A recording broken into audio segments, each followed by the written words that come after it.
नमस्कार दोस्तों, कैसे हो आप सभी लोग? आए हो बहुत ही बढ़िया होंगे और थंबनेल देख के आप समझ गए होंगे कि हम प्रैक्टिस में परफेक्ट करने वाले हैं और सारा का सारा जितना भी करंट अफेयर बेस्ड एमसीक्यू हम यहाँ पे सॉल्व करते हैं। एमसीक्यू प्रैक्टिस है ये पूरा का पूरा एमसीक्यू। और इससे आपको एक चीज़ पता चल जाएगी कि अगर आपने मान लीजिए प्रीवियस क्लासेस नहीं भी देखी हो हमारी, तो एटलीस्ट आपको टॉपिक पता चल जाएंगे, इशू पता चल जाएगा। तो इन इश्यूज को आप ध्यान में रखिएगा। तो चलिए फटाफट से क्रॉनिकल इंडिया यूट्यूब चैनल को सब्सक्राइब करिए और पहला सवाल को देखिए।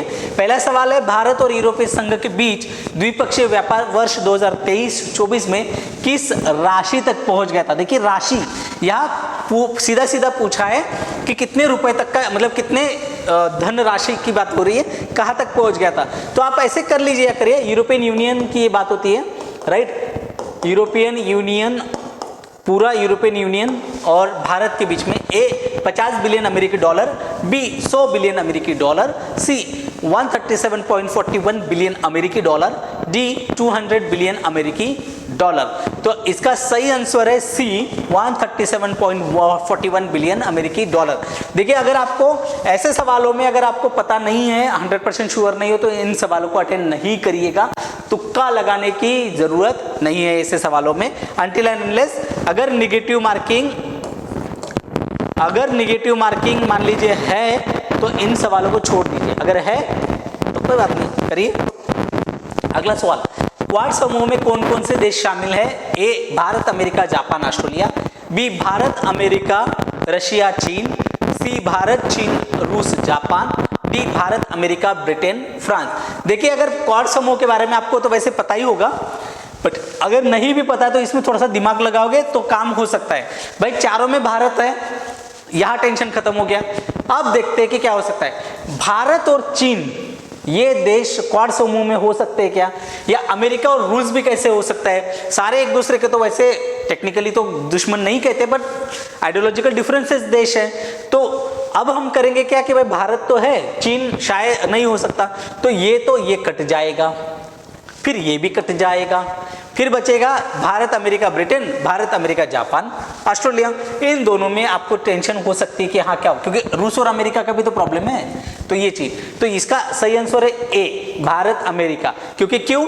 जो हिंद महासागर है, इंडियन ओशियन जिसे हम हिंद महासागर कहते हैं, और पैसिफिक ओशियन, इनके बीच में एक करार है। और दूसरा क्या, जो साउथ चाइना सी है, साउथ चाइना सी, दक्षिणी चीनी सागर, यहाँ चीन के बढ़ते हुए महत्व को काउंटर करने के लिए क्वाड समूह बनाया गया है, जो भारत के लिए बहुत इंपॉर्टेंट है। तीसरा बहुत अहम सवाल है, भारत अमेरिका व्यापार संबंधों में सबसे बड़ी चुनौती क्या है? ए तकनीकी हस्तांतरण, बी व्यापार शुल्क विवाद, सी वीजा प्रक्रिया, डी जलवायु परिवर्तन। मिस्टर ट्रंप के आने के बाद, खास करके मिस्टर ट्रंप के आने के बाद, प्रेसिडेंट बनने के बाद, और ये ज्यादा गहराता गया है मिस्टर ट्रंप के आने के बाद। तो इसका सही उत्तर है बी व्यापार शुल्क विवाद। ये टैरिफ से रिलेटेड है, तकनीकी हस्तांतरण हो नहीं सकता, वीजा प्रक्रिया इंडिविजुअल को लगता है, इंडिविजुअल H1B वीजा। जलवायु से तो ये अभी देखो आपको पता है, ये पेरिस समझौते से अमेरिका, पेरिस एग्रीमेंट से अमेरिका बाहर हो ही चुका है। तो वीजा प्रक्रिया इंडिविजुअल्स के लिए तो वो भी नहीं हो सकता, क्योंकि व्यापार की बात हो रही थी। व्यापार तकनीकी हस्तांतरण इतना बड़ा व्यापार नहीं, ये व्यापार शुल्क से ही रिलेटेड हो सकता है। चलिए अगला सवाल देख लेते हैं। राष्ट्रीय संपत्ति पुनर्गठन कंपनी, ये काफी चर्चा में रहा था, NARCL। इसकी स्थापना किस उद्देश्य से की गई थी? ये नई बैंकों की स्थापना, बी गैर निष्पादित संपत्तियां जिसे NPAs कहा जाता है, नहीं, नॉन परफॉर्मिंग एसेट जिसे कहते हैं, गैर निष्पादित परिसंपत्तियां, सी वित्तीय समावेशन को बढ़ावा देना, डी ऋण प्रवाहों में वृद्धि करना। तो देखो नई बैंक की स्थापना तो अलग चीज हो जाएगी। तो इसका सही आंसर आपको अगर पता है तो ये है, नहीं पता है तो कोई बात नहीं, अटेंड नहीं करिएगा, बहुत फैक्चुअल सवाल है। तो ये NPS के समाधान के लिए किया गया है। अगला सवाल देख लेते हैं। एक ग्लोबल इकोनॉमिक्स प्रोस्पेक्ट रिपोर्ट आई है, ग्लोबल इकोनॉमिक, मैंने पढ़ाया है, अगर आपको पता होगा तो, अगर आपने क्लासेस देखी है तो आपको पता होगा कि मैंने ये पढ़ाया है, आपको याद होना चाहिए।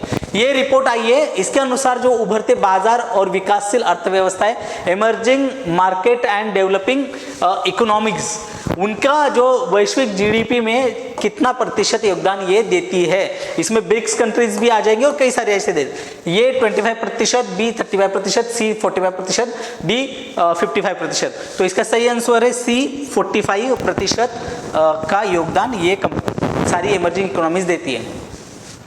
हाल ही में एक रिपोर्ट जारी हुई है, वैश्विक भूख सूचकांक, ग्लोबल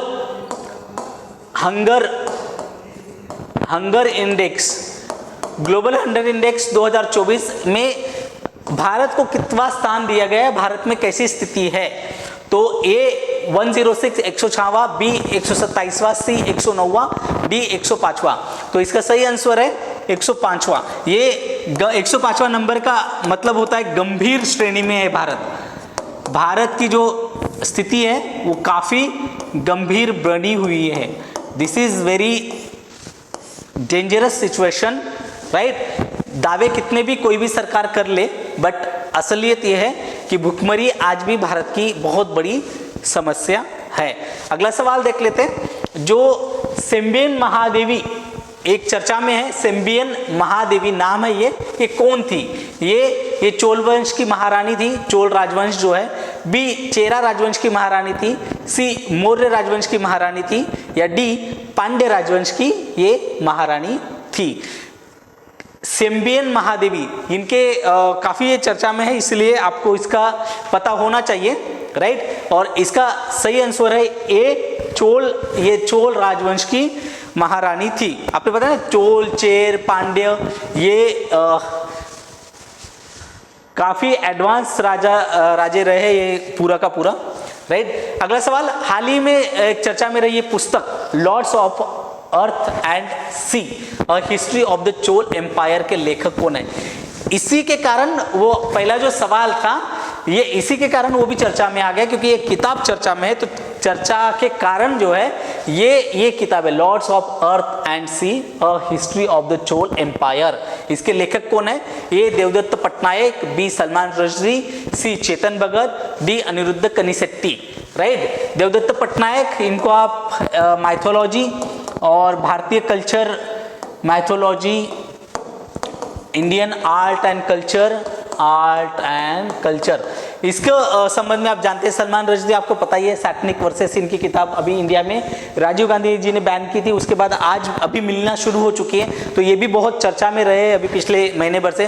चेतन भगत युवाओं में काफ़ी लोकप्रिय जेनजी जनरेशन में, और अनिरुद्ध कनिसेट्टी ये एक्चुअल में सही आंसर है। This is the answer D, right. चलिए, अनिरुद्ध कनिसेट्टी इन्होंने वो किताब लिखी है। हाल ही में रत्नागिरी में किस प्रकार के ऐतिहासिक स्थल उत्खनन फिर से शुरू हुआ है? रत्नागिरी स्थित जो खल उत्खनन है, जहाँ जो स्थल है वहाँ फिर से जो है रिसर्च शुरू हो चुका है। तो वो किस धर्म से संबंधित है? जैन स्थल, हिंदू स्थल, बौद्ध स्थल, इस्लाम स्थल? आप लोगों को ये बड़ा आसान सा सवाल है, सभी को पता है रत्नागिरी बौद्ध संबंधित वहाँ है। वहाँ बुद्ध का बहुत बड़ा मतलब बुद्ध का सर मिला था, कई सारी चीज़ें वहाँ पर उत्खनन में मिली थी, उसे फिर से शुरू किया गया है। देखिए, हाल ही में एंटिटी लॉकर किस मंत्रालय द्वारा विकसित किया गया है? एंटिटी लॉकर के बारे में मैंने आपको पढ़ाया भी था। ए इलेक्ट्रॉनिक और सूचना प्रौद्योगिकी मंत्रालय, information and technology ministry, information and technology IT जिसको कहते हैं, information and technology ministry. B home ministry गृह मंत्रालय, सी डिफेंस मिनिस्ट्री रक्षा मंत्रालय, और डी शिक्षा मंत्रालय एजुकेशन मिनिस्ट्री। तो इसका सही आंसर है ये एंटिटी लॉकर है ये। तो इलेक्ट्रॉनिक्स और सूचना प्रौद्योगिकी मंत्रालय, इंफॉर्मेशन एंड टेक्नोलॉजी मिनिस्ट्री का इनिशिएटिव है। हमारे जो स्पैम एंड बाकी सारी चीज़ें हो रही है उसको ध्यान में रखते हुए। तो चलिए फिर हम जो है हमारा जो प्रैक्टिस सेशन है यही ख़त्म करते हैं। आई होप आप लोगों को ये समझ आया होगा अच्छे से। आप सभी लोग जो है क्लासेस को लाइक और अपने दोस्तों के साथ शेयर करिए, और क्रॉनिकल इंडिया यूट्यूब चैनल को सब्सक्राइब करिए। आपका दिन शुभ रहे। धन्यवाद।